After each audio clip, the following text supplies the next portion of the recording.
இருந்தார். அதாவது யாரு லக்னாதிபதி சிம்மத்துக்கு சூரியன். சூரியனோடு சேராத ராகு சந்திரனோடு சேராத ராகுவா இருந்தால் உத்தமம்.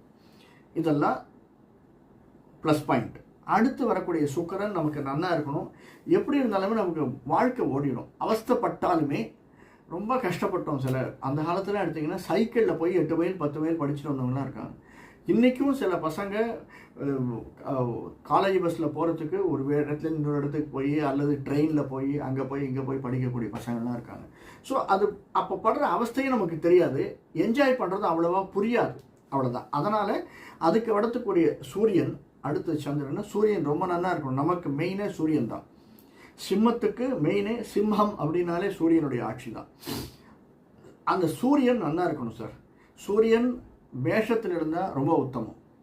1 2 4 5 7 9 10 இதில் 11